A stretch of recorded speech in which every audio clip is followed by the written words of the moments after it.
warahmatullahi wabarakatuh. Alhamdulillahi rabbil alamin. Wa bihi nasta'in ala umurid dunya waddin.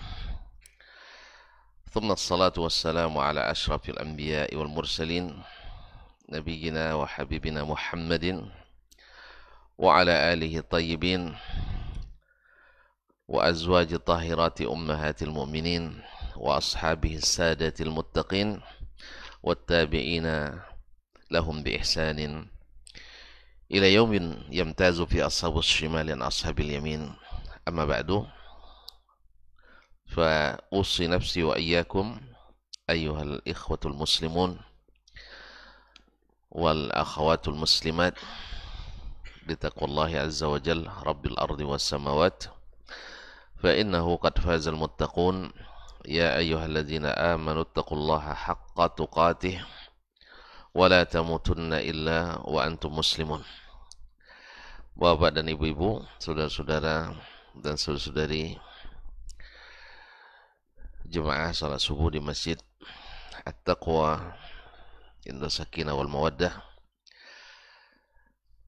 ataupun yang menyaksikan melalui media yang meliput ataupun mendengarkan melalui Radio Rabbani 91,1 FM dimanapun berada.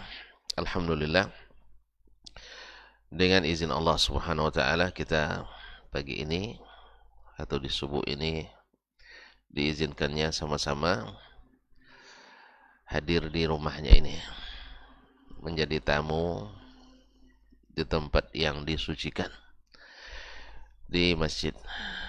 Mudah-mudahan Allah SWT menjadikan kehadiran kita kehadiran yang diberikan pahala, diberikan keikhlasan, serta diberikan berbagai kebaikan, baik yang sudah dijanjikan ataupun yang lebih daripada yang dijanjikan. Ma'asyarul kiram yang dirahmati Allah SWT, selawat dan salam kepada Nabi alaihi salatu wassalam. Kembali kita melanjutkan bersama Imam Al-Bukhari rahimahullah ta'ala dalam kitab Al-Adab Al-Mufrad. Kita sampai pada babu irham man fil ardh. Bab sayangilah yang di bumi, karena kita tidak sampai ke langit. Jadi kita diperintahkan untuk menyayangi yang di bumi, karena kita tinggal di bumi. Irham man fil ardi. Di sini kalimat man pada asalnya lil aqil, pada asalnya untuk orang yang berakal, yaitu jenis manusia dan jin, tetapi juga digunakan untuk ghairil aqil, selain daripada manusia. Dan ini yang dimaksud oleh Imam Al-Bukhari, karena di antara hadis yang akan disampaikannya adalah hadis yang berkaitan juga dengan selain menyayangi selain makhluk Allah yang bernama manusia. Kita alhamdulillah pada pertemuan dua pekan yang lalu, kalau masih lupa, masih ingat, baru kita selesaikan hadis yang pertama dalam bab ini, yaitu yang diriwayatkan oleh Imam Al-Bukhari dari Syekhnya Hafs bin Umar, dari Syu'bah, dari Abdul Malik bin Umair, dari Qabisah, dari Jabir bin Abdullah, dari Umar bin Al-Khattab radhiyallahu ta'ala, la yarhamu man la yurham. Tidak akan dikasayangi yang tidak menyayangi. Wa la yughfar liman la yaghfir. Tidak akan diampuni yang tidak mau mengampuni. Wa la yutabu ala man la yatub. Dan tidak diberikan taubat bagi yang tidak mau bertobat. Wa la yuwaqqa man la yatawaqqa. Dan tidak akan dijaga dari kemaksiatan orang yang tidak menjaga-jaga diri dari kemaksiatan. Ini sudah kita bahas pada pertemuan yang lalu. Intinya berlaku di sini kaidah in jazaa'ul ihsan illa al-ihsan. Balasan kebaikan tidak lain kecuali kebaikan. Wa jazaa'u sayyi'atin sayyi'atun mithluha. Dan balasan keburukan adalah keburukan yang sama. Adalah keburukan yang sama. Atau kaidah yang disebut oleh para ulama, al-jazaa'u min jinsi al-amal. Balasan yang kita terima sesuai dengan jenis amal yang kita lakukan. Penyayang disayangi, pemarah dimarahi. Dan durhaka atau zalim, Allah akan siap pula orang yang akan menzaliminya. Kalau diktator ada yang lebih tinggi daripadanya. Ya, arogan, Allah akan berikan orang yang lebih arogan untuk menundukkannya. Seperti yang kita lihat banyak dalam kejadian, barangkali kejadian hari ini yang jadi berita viral juga salah satu contoh bahwa setiap apapun kita, segarang apapun, ada yang lebih garang dari kita. Ya, sekuat apapun kekuasaan, ada Allah berikan orang yang lebih berkuasa daripadanya. Oleh itu maka di sini juga dalam bab ini termasuk menyayangi juga bersifat umum. Manusia baik yang muslim maupun yang bukan muslim, orang Islam atau seluruh orang muslim. Bagaimana menyayangi orang yang tidak muslim? Ya, kita sayang ke mereka dalam kesesatan sehingga kita bersemangat untuk menyampaikan hidayah kepadanya. Atau sayang pada mereka dalam menderita, lalu kita berikan bantuan yang diperlukan. Ini bolehkan, karena ini sesuai dengan misi Nabi SAW, di mana beliau diutus Allah SWT menjadi rahmatan lil alamin. Rahmatan lil alamin. Hadis yang kedua dalam bab ini, qala al-Imam Al-Bukhari rahimahullah, haddatsana Musaddad, telah menceritakan kepada kami Musaddad. Musaddad adalah Musaddad ibn Musarhad ibn Musarbal ibn Mustawrid Al-Basri Abul Hasan, thiqatun hafiz. Beliau adalah orang yang pertama menulis kitab Al-Musnad di Basrah. Jadi ada jenis kitab hadis namanya Al-Musnad, yaitu yang disusun berdasarkan urut nama para sahabat. Jadi hadis Umar misalnya, hadis Abu Bakar, hadis Umar dan sebagainya berdasarkan nama-nama sahabat. Itu disebut dalam kitab Al-Musnad. Nah, Musnad yang paling terkenal dan paling besar diantaranya adalah Musnad Imam Ahmad rahimahullah ta'ala. Qala haddathana Ismail ibn Ibrahim. Dia berkata telah menceritakan kepada kami Ismail bin Ibrahim. Ini Nabi Ismail. Bin Ibrahim ya? Ismail ibn Ibrahim ibn Miqsam Al-Asadi, dikenal dengan Ibnu Ulayyah, dikenal dengan Ibnu Ulayyah Al-Kufi, juga thiqah. Qala haddatsana Ziyad ibn Mikhraq, telah menceritakan kepadaku Ziyad ibn Mikhraq, Ziyad bin Mikhraq Al-Kufi, an Muawiyah ibn Qurrah, dari Muawiyah ibn Qurrah, yaitu Muawiyah ibn Qurrah ibn Iyas ibn Hilal Al-Muzani Al-Mahri. Al-Muzani Al-Mahri juga thiqah. An abihi, dari bapaknya. Bapaknya adalah Muawiyah, Qurrah ibn Iyas ibn Hilal Al-Muzani Al-Mahri. Ini adalah sahabat Nabi alaihi salatu wassalam radhiyallahu anhu.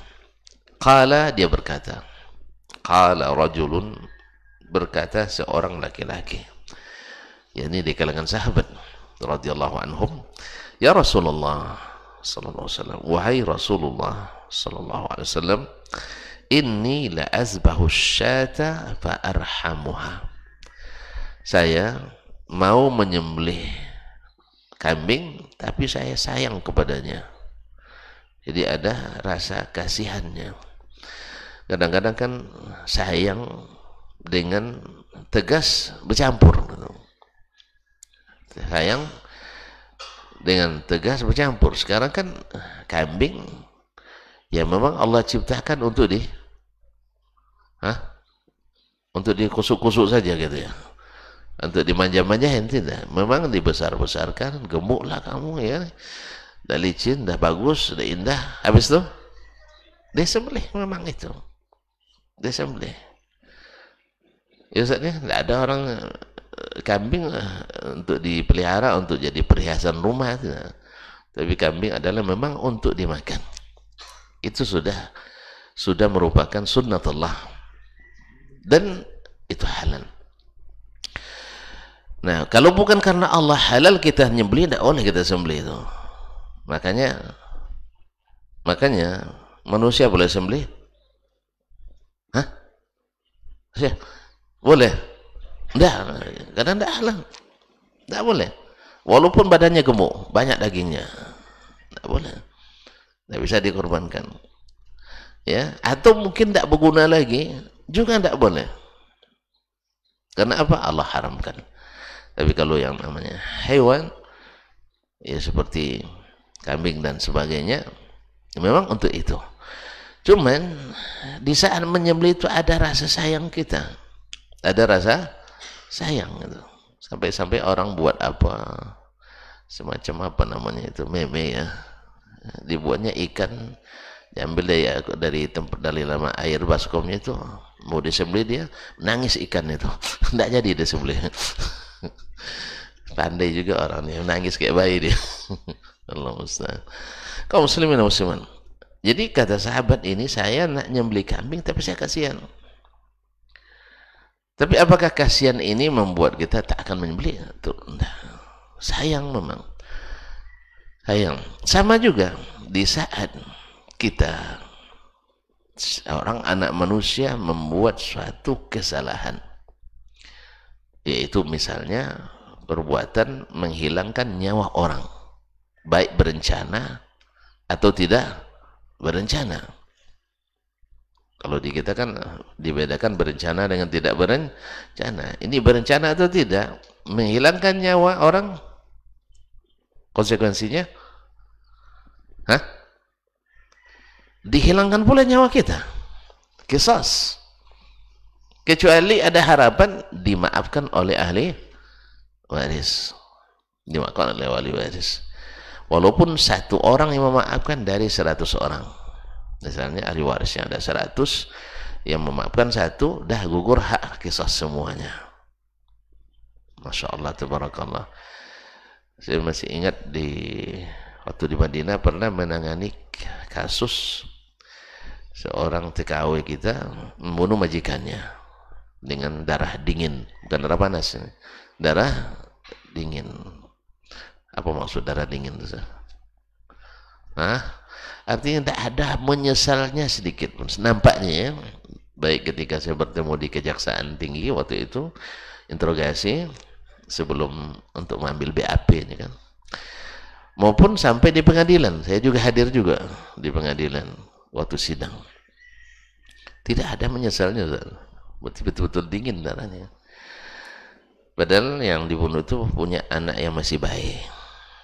Ya mungkin karena Allahu a'lam tidak ada lagi rahmat dalam hatinya, atau karena kemarahan yang sudah memuncak sehingga hilang sama sekali rasa kasih. Nyesal pun tidak nampaknya. Entah setelah itu, Allahu a'lam. Kita anjurkan untuk bertobat pada Allah SWT. Akhirnya diputuskan karena memang betul-betul direncanakan untuk membunuh olehnya, dan sadis, pembunuhannya sadis, na'udzubillah. Ma'asyarul kiram dirahmati Allah SWT. Nah, kapan baru dilaksanakan?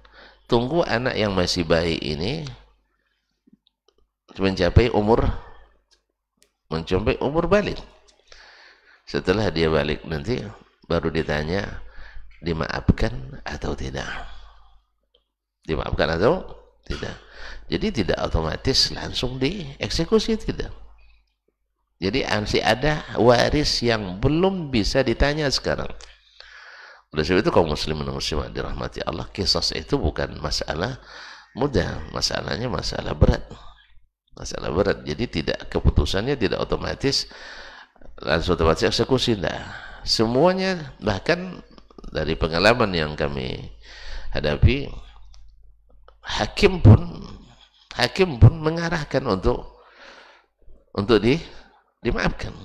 Artinya diberikan pandangan-pandangan, nasihat-nasihat bahwa memaafkan itu lebih diutamakan daripada menghilangkan nyawa. Kadang-kadang kan orang ini kan tidak sengaja kan, sama dengan orang marah sama istri, jatuh tolaknya, habis itu nyesal dia kan. Dia kan tidak sengaja. Coba boleh buat. Iya. Kalau ditunggu orang menjatuhkan tolak tidak marah, jarang terjadi. Pasti karena marah. Ada orang, dek, kamu cantik sekali, saya tolak ya, tidak mungkin. Pasti ketika kelihatannya jelek waktu itu, buruk waktu itu. Ya, kalau sudah kelihatan buruk, kamu tuh kalau marah lebih parah dari buruk katanya. Dan Allah musta'an. Jadi kaum muslimin dan muslimat, jadi ketika hukum ini dilaksanakan, orang yang eksekutornya ini mesti ada rasa sayangnya juga. Rasa sayangnya. Cuman rasa sayang ini tidak bisa kita kedepankan karena ini eksekusi yang diwajibkan Allah Subhanahu wa ta'ala untuk menjaga kehidupan. Untuk menjaga kehidupan. Oleh sebab itu Allah katakan wala ta'khuzkum bihima ra'fatun fi dinillah. Jangan gara-gara sayang, jangan gara-gara kasihan kamu tidak melaksanakan hukum Allah tabaraka wa ta'ala pada orang yang melakukan pelanggaran ini. Jadi ada orang yang dirajam, apalagi dirajam dilempar dengan batu sampai mati. Kasihan kan? Tapi untuk apa? Supaya di saat ketika hukum berjalan maka manusia aman. Oleh itu kaum muslimin dan muslimat dirahmati Allah, dengan dilaksanakannya hukum qisas seperti ini, alhamdulillah kita tidak akan mendapatkan keamanan seperti yang ada di situ. Misalnya untuk zaman ini yang berani menerapkan qisas itu sebagai undang-undang negaranya adalah Arab Saudi. Maka tercatatlah sebagai negara paling aman di dunia. Tapi kalau paling aman, jangan gara-gara paling aman buka-buka aurat wanita di situ, disambar orang juga. Ya kaum muslimin dan muslimat dirahmati yang ini, karena itu masalahnya aman Ustaz katanya. Tapi kalau perempuan enggak, iyalah antum tengok-tengok kan, siapa yang aman? Antum aja di rumah juga enggak aman kok. Kalau udah ditengok-tengok kan, iya dah. Makanya harus maka aturannya juga supaya pakaian wanita bila keluar harus tertutup rapat. Nah, cuman kan desakan-desakan dunia internasional hari ini, termasuk mungkin kita juga termasuk yang mendoakan keburukan bagi mereka. Akhirnya mereka seperti orang sendiri di seluruh dunia. Coba bayangkan, sendiri di seluruh dunia mewajibkan wanita pakai hijab bila keluar rumah. Akhirnya lama-lama longgar juga. Longgar juga, ditambah lagi doa-doa kita yang di sini semoga jatuh kerajaan itu misalnya. Karena banyak juga yang mendoakan tidak lama lagi hancur itu katanya kan. Kenapa? Karena mereka negeri yang menegakkan tauhid, negeri menegakkan sunnah dan menjauhkan bid'ah, lalu disiripkan dan disisipi dengan orang-orang yang liberal, sehingga akhirnya semakin lama semakin akan luntur juga. Karena ibarat sekokoh apapun batu, tapi di titik air saja bisa bikin lubang. Apalagi ini seluruh mengarah gitu, seluruhnya mengarah.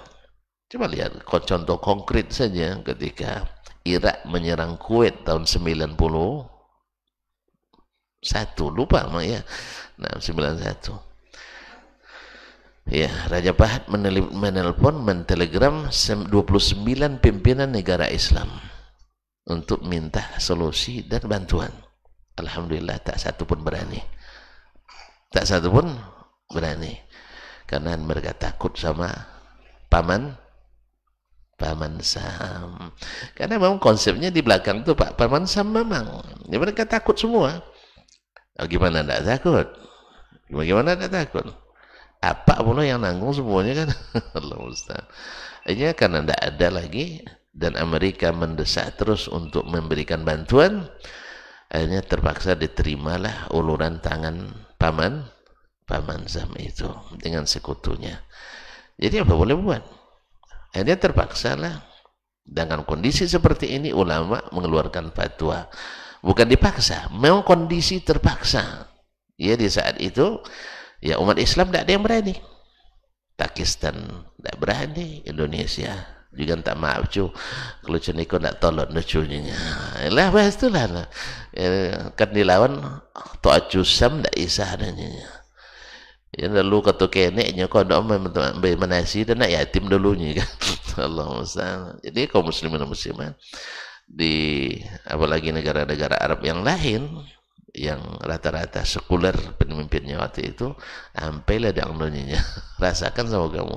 Allah musta'an. Akhirnya terpaksalah uluran tangan bantuan dari paman Sam itu diterima.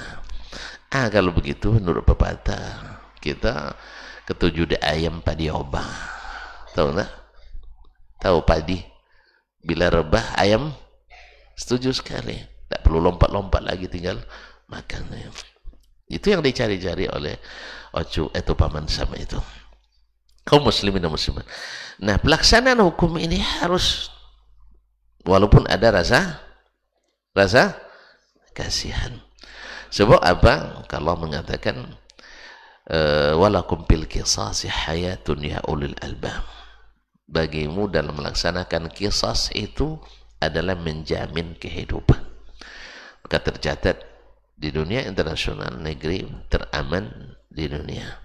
Dengan kisas itu kita dapatkan tidak ya pengumuman kisas itu diumumkan secara nasional. Orang takut. Kadang dalam setahun nggak ada hukum kisas. Dalam setahun berlalu dari seluruh kerajaan tidak ada hukum kisas. Nah, coba tengok kita tiap hari ada pembunuhan. Ya, tiap hari. Ya, dan di setiap negeri kalau di persentase, na'udzubillah, untunglah Indonesia ini subur gitu. Jadi mati satu lahir 50. Jadi sampai risau pula orang PKKN buatnya. Apa cara menekan pertumbuhan penduduknya? Jadi kiranya rezeki itu kita yang ngatur. Maka rezeki kalau kita yang ngatur semakin payah. Jadi rezeki itu biarkan Allah yang mengaturnya.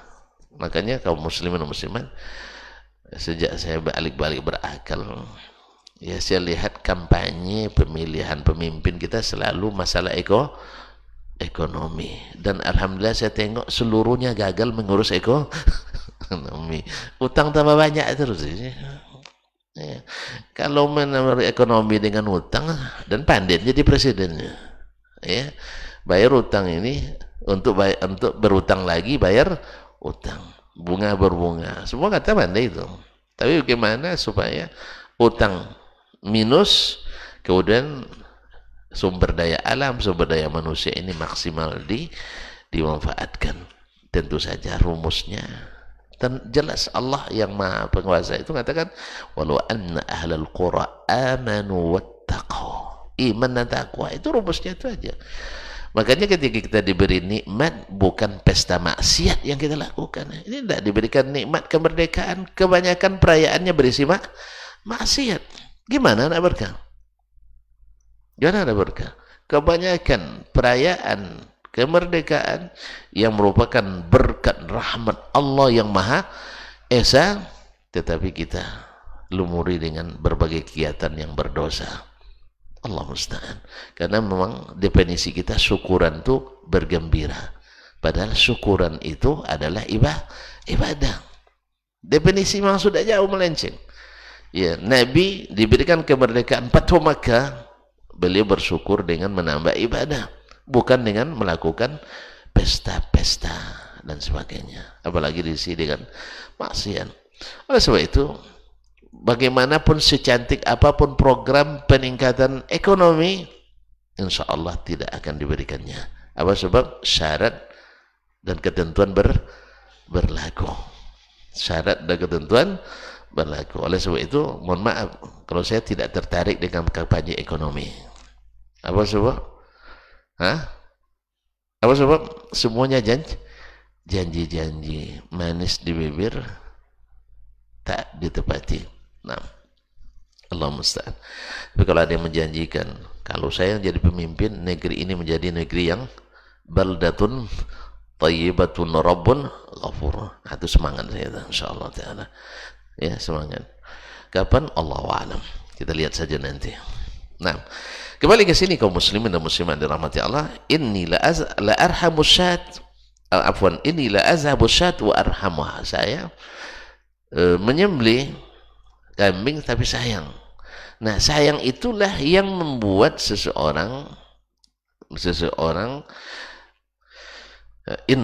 innallaha katabal ihsan fi kulli syai. Allah mewajibkan untuk berbuat baik dalam segala sesuatu. Fa idza zahbahtum fa ahsinul zibhata. Bila kamu menyembelih maka baikkanlah sembelihan. Wal yuhidda ahadukum syafratahu, hendaklah dia menajamkan pisaunya. Wal yurih zabihatahu, buat sembelihannya setenang mungkin.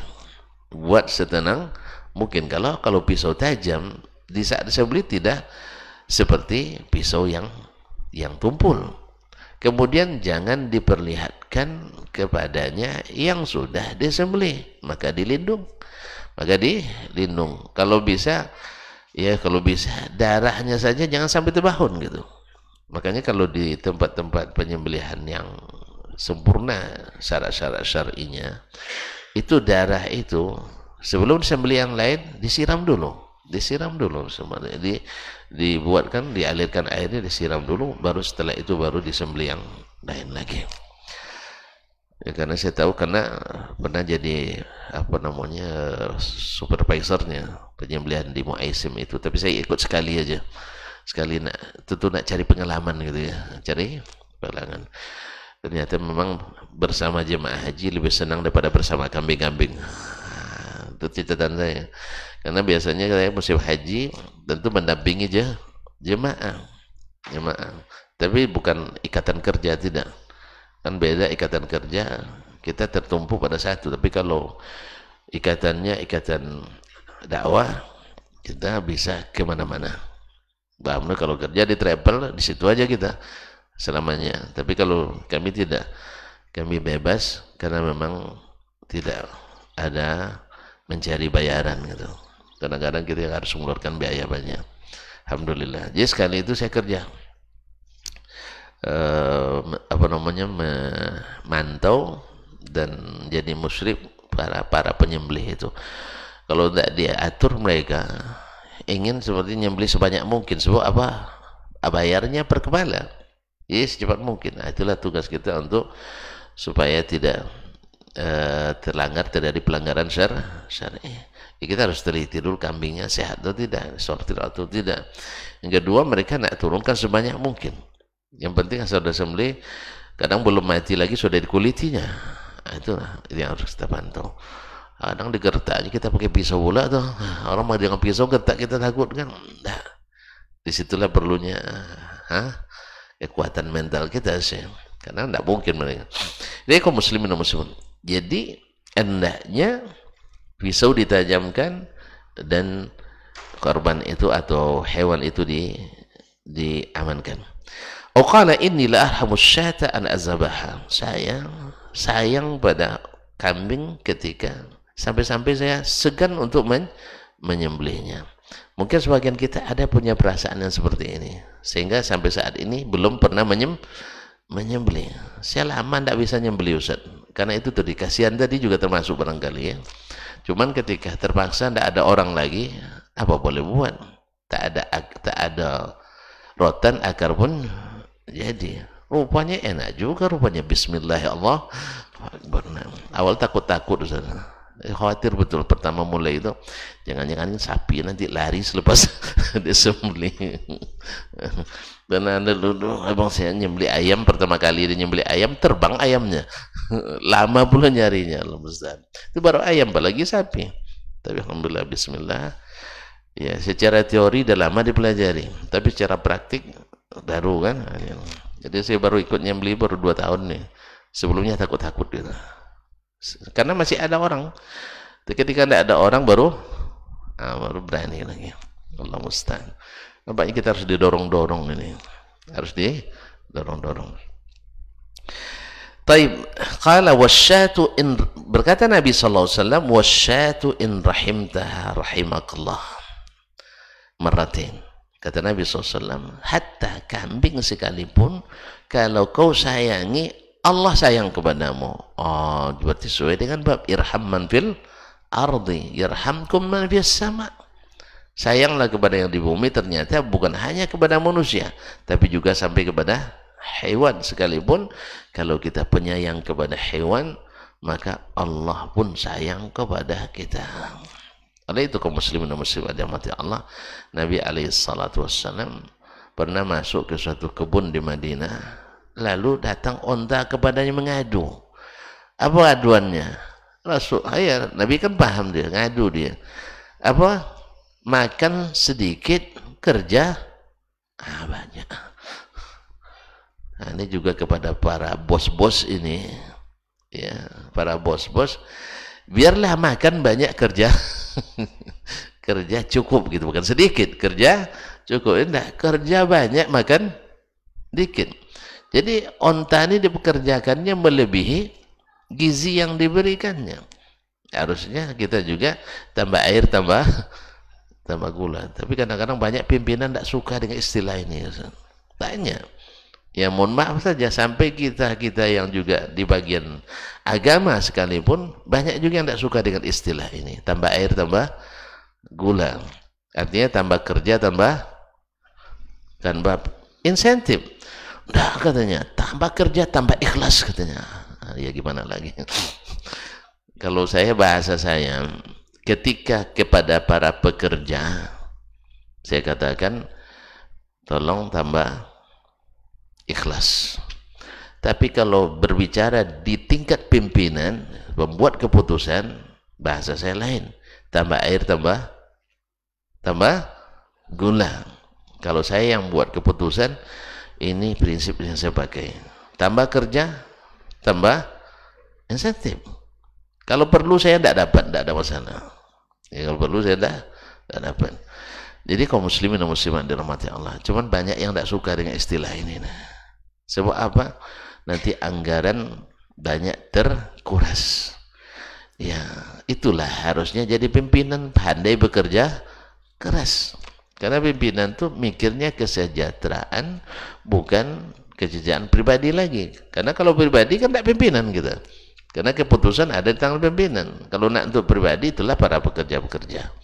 Oleh itu kaum muslimin dan muslimat dirahmati Allah, kalau manajemen, kalau nak naikkan gaji, sebenarnya pimpinan itu teorinya jangan naikkan gajinya, naikkan gaji bawahan. Sebab kalau gaji bawahan naik, otomatis gaji atasan, bila gaji bawahan naik, gaji atasan pasti naik. Tapi kalau gaji atasan naik, gaji bawahan dipotong. Kalau gaji atasan yang dinaikkan untuk mencukupkan gaji atasan, gaji bawahan dipotong. Makanya kalau jadi pimpinan itu seperti itu. Naikkan gaji bawahan, otomatis gaji kita akan terdorong naik. Juga kadang-kadang ini tidak masuk dalam rumus sebagian pimpinan. Sehingga apa? Sehingga akhirnya yang dia dapatkan, orang tak sayang kepadanya. Karena apa? Karena tidak punya sifat penyayang. Dia tidak sayang. Makanya kita kalau sayang kepada orang, orang mesti sayang kepada kita. Bahkan hewan pun kaum muslimin, bila kita sayang kepada dia, tahu tuh siapa yang penyayang itu. Siapa yang penyayang. Kucing pun tahu dia. Ya kucing tahu. Saya Masya Allah, mohon maaf, saya termasuk penyayang kucing juga nih Bang. Karena dari kecil dilatih sama orang tua, sering tidur sama kucing dulu. Subhanallah. Karena mak saya itu sangat sayang sama kucing. Jadi kucing itu punya nama semua, Ustaz. Kadang nama orang dikasih sama mak saya itu nama orang. Ada sampai namanya Yakub pun ada namanya. Jadi subhanallah, saya hari itu pergi ke Bogor, ada acara pertemuan dai waktu itu. Ramai kan memang, ada sekitar 100-an lah ya. Ramai makan itu. Tapi setiap makan pasti saya dicari kucingnya. Gimana kalian kenal dengan saya? Saya bilang, jangan-jangan ada telepon dengan kucing di Pekanbaru nih. itu Pak Dasman hadir tuh. Jadi subhanallah. Ke saya terus datangnya. Padahal baru pertama kali. Oke lah kalau pertama sudah dikasih sekali, mungkin besok datang lagi kan? Enggak. Ini baru pertama kali saya dicarinya. Berapa ekor kucing? 3 ekor, 4 waktu itu. Semuanya dikeliling saya semua. Nah, ini paham orang ini pasti tahu juga dia wajah-wajah apa ya? Penyayang kucing nih nampaknya. Jangan-jangan sudah Allah beri merek ya, ini penyayang kucing itu. Ya, walaupun tidak bisa dikasih, tapi setidaknya jangan disakiti. Misalnya tidak bisa dikasih, tapi jangan sampai disakiti. Awak lapar, dia minta pula bagian kita kan. Awak di rantau, dia di putra daerah. Allah mustahil. Kaum muslimin dan muslimat dirahmati Allah. Jadi binatang pun kalau kita sayangi, Allah akan sayang pada kita. Dan bahkan binatang pun akan sayang sama kita. La ilaha illallah. Sama bahkan seperti misalnya hewan yang suka bengonggong, apa namanya? Ya?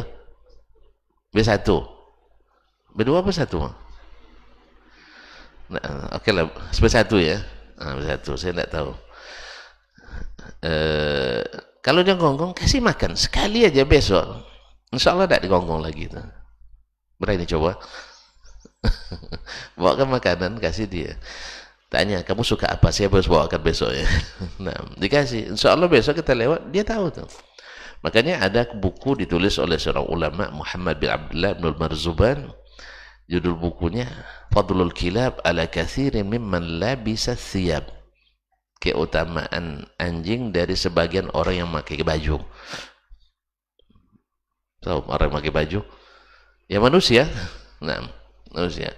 Ada beberapa sifat yang kadang-kadang baik terdapat pada binatang tapi tidak terdapat pada sebagian manusia.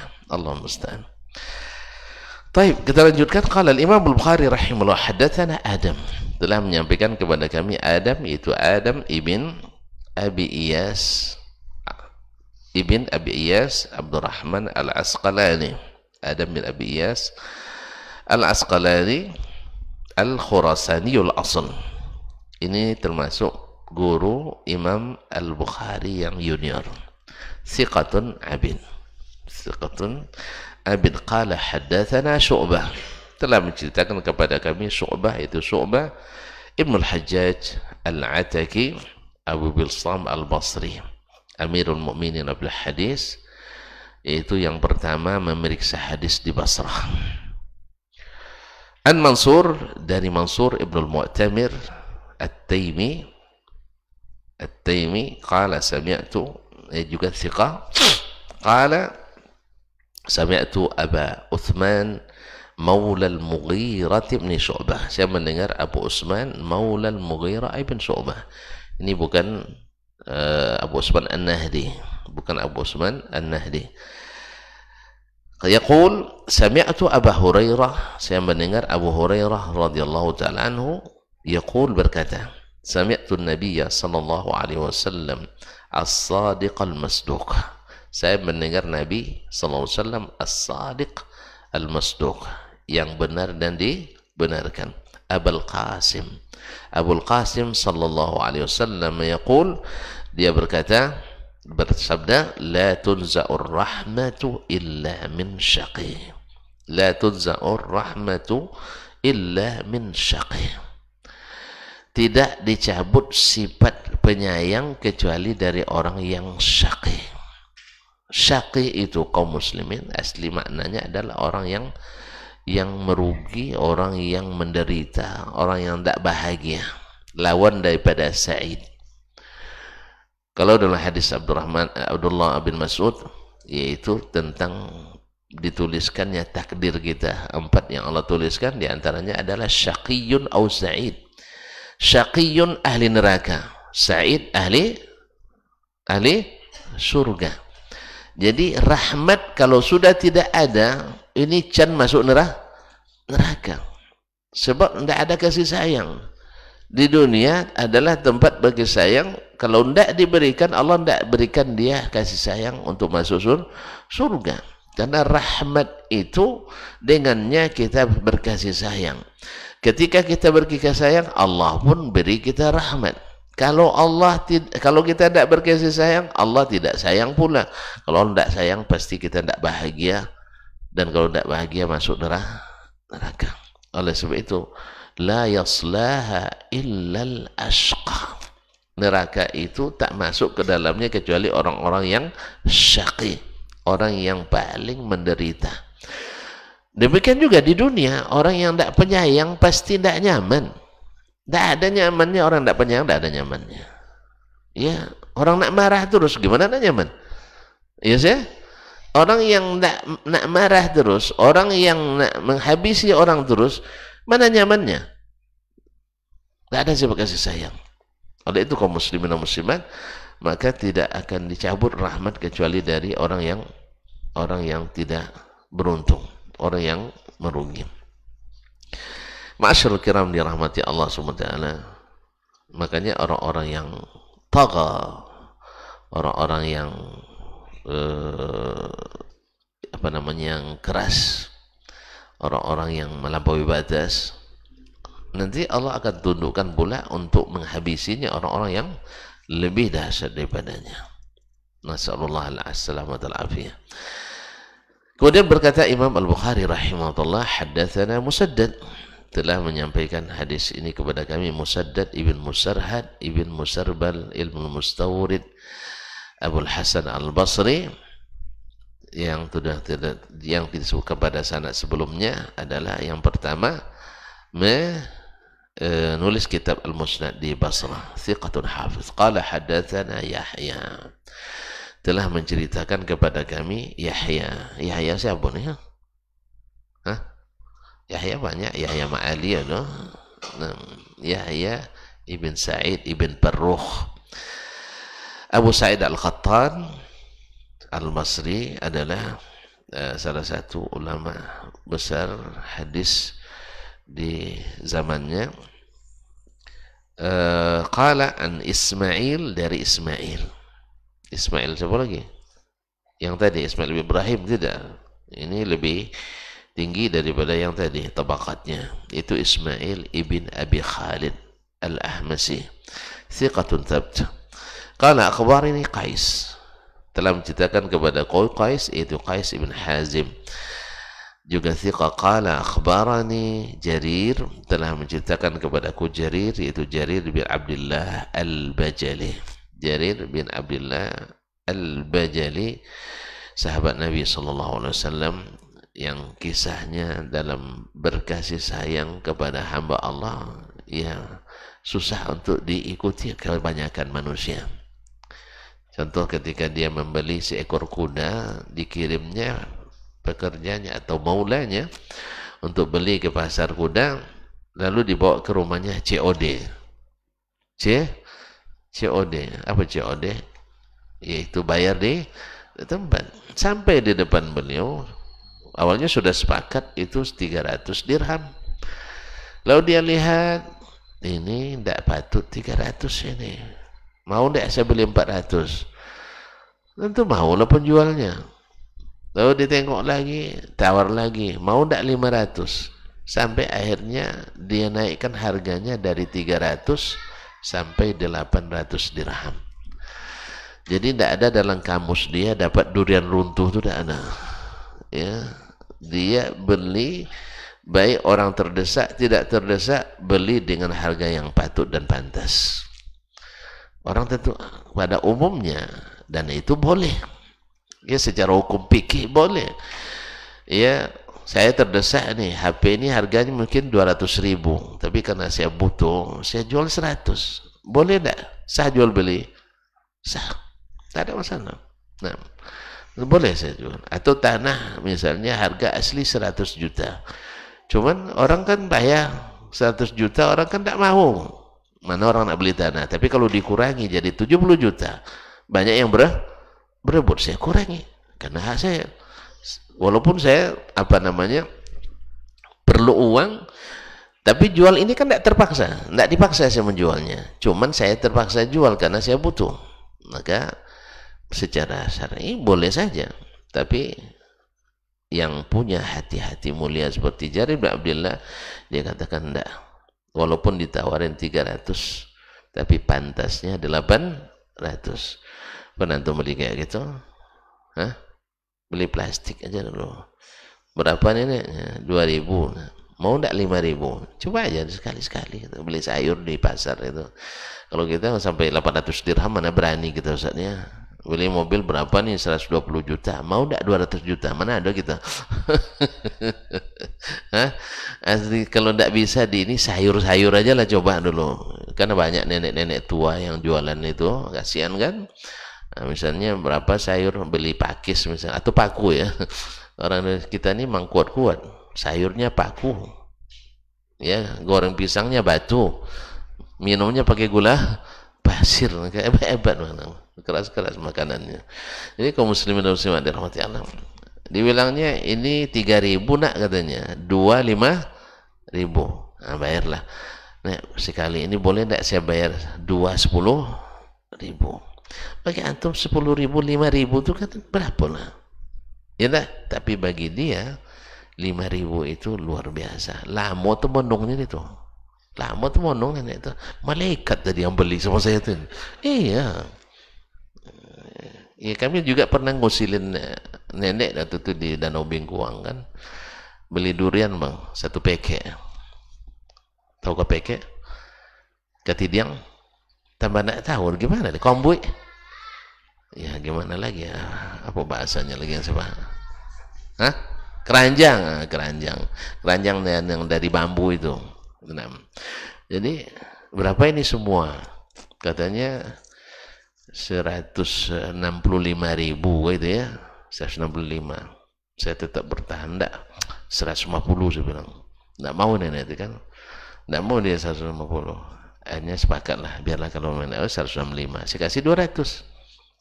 Jadi 165 harga duriannya, 35 untuk beli sirih. Ya, mana tahu nenek itu memang kan sirih pakai. Alah, mau tuh monong dia tuh. Kami udah berangkat, dia belum juga beranjak dari tempatnya. Coba bayangkan. Ya, padahal tadi saya ngotot sekali, sengaja ngerjain gitu. Pokoknya kalau enggak 150 saya enggak bayar. Nah, lama saya tawar-menawar gitu. Tapi saya sudah berniat hanya ngerjain saja. Nah, hanya ngerjain aja. Akhirnya saya bayar 200, subhanallah. Lama tuh menung dia. Kami udah berangkat, dia masih di situ juga. Aku perhatikan. Nah, tadi awak ngotot nak minta 150 kan, tiba-tiba dibayar 200 gitu. Demikian bahagianya orang itu. Dan pasti kita lebih bahagia lagi karena tidak mungkin bahagia kecuali tidak mungkin membahagiakan kecuali orang yang sudah bahagia. Alhamdulillah. Inilah kasih sayang yang Allah berikan. Nah, Jarir bin Abdullah memberikan itu. Karena memang dia mengatakan, saya berjanji kepada Nabi SAW, ala nushi li kulli muslim. Saya berjanji kepada Rasulullah SAW untuk jujur kepada setiap muslim. Nah, di sini juga dia beratkan dari Nabi SAW, man la yarhamun nas la yarhamuhullah. Siapa yang tidak kasihan kepada manusia, Allah tidak kasihan kepadanya. Jadi dia, karena dia ingin kasihan Allah kepadanya, maka dia pun selalu mengutamakan kasihan kepada manusia. Dan itu diantara yang diriwayatkan tentangnya, karena kasihan kepada si penjual maka dia naikkan harga. Walaupun pada umumnya orang pembeli suka menjatuhkan harga, bukan menurunkan, menjatuhkan harga ya. Bapak baju katanya 50, gini aja 50, pasti gitu. Terkejut penjual tuh kan. Nah, kalau enggak balik jangan cito bang ini kan. Gitu. 50 katanya. Ini 5.000 cuma katanya. Rupanya 5.000 tahun 65 Ustaz. Dia beli tahun 2020. Aduh, dia minta 5.000 lagi. Allah musta'an. La haula wala quwwata illa billah. Jadi kaum muslimin dan muslimat dirahmati Allah, singkatnya bahwa bila ini adab ini diterapkan, maka kasih sayang Allah akan banyak diturunkan. Dan bila kasih sayang Allah banyak diturunkan, maka kita akan hidup dalam kebahagiaan, keamanan dan kenyamanan. Tapi bila sudah dicabut, la haula wala quwwata illa billah. Manusia kadang lebih buas dari binatang. Ya, melihat orang, kita bukan justru kasihan, tapi ya justru akan mungkin bergembira melihat orang menderita. Dan tidak jarang dulu ketika baru naik mobil bang, kata kasih rumus yang sopir-sopir travel nih bilang, kamu kalau nak pandai bawa mobil, lihat orang kecelakaan jangan kasihan katanya, matilah kau di situ katanya. Tadi mana pula rumus, untung tidak jadi saya terima kaji itu. Jadi katanya kalau lihat orang kecelakaan jangan ditolong, kalau tidak jadi, penakut antum jadi katanya. Nah, untung saya tidak terima kaji itu, bahwasanya kita harus dalam menyetir itu selalu mengedepankan kasihan. Ya, lihat orang naik motor depan kita mau cepat pun jangan masuk, karena pasti dia turun ke aspal. Dia pasti turun ke aspal. Jelas ya. Ini kadang-kadang mentang kita besar, mentang mobil kita cepat, akhirnya kita masuk juga sehingga melepet orang. Yang namanya Honda lawan mobil itu ngelak dia, tapi sumpah serapannya akan keluar itu. Macam-macam nanti dibilangnya sama kita itu. Allah musta'an, sampai berdosa pula dia gara-gara gitu kan. Nah, Allah musta'an, semua keluar. Sampai ayah mak kita cacinya itu. Nah, oleh sebab itu maka tolong dikedepankan ini ya. Bahkan mengalah adalah salah satu rumus selamat dalam mengemudi. Ya, kalau tuntun masuk ke tempat-tempat yang tertib, ada 5 rumus keselamatan. Di antaranya adalah mau mengalah. Sebenarnya dalam dakwah ini juga harus dipakai. Ya, harus mau mengalah. Jangan togak tali terus semuanya. Harus main layang-layang. Togak tali tidak enak juga, harus kadang-kadang dikasih tali. Oleh sebab itu rumusnya, siapa yang suka kasihan pada orang lain, makhluk-makhluk Allah di bumi, Allah akan sayang kepadanya. Semoga Allah SWT berikan ini pada kita. Semoga kita disayangi Allah Tabaraka wa Ta'ala. Wallahu ta'ala alam. Wassallallahu ala nabiyina Muhammad wasallam. Mohon maaf dan terima kasih. Subhanakallah bihamdik. Asyhadu an la ilaha illa anta astaghfiruka wa atubu ilaik. Wassalamualaikum warahmatullahi wabarakatuh.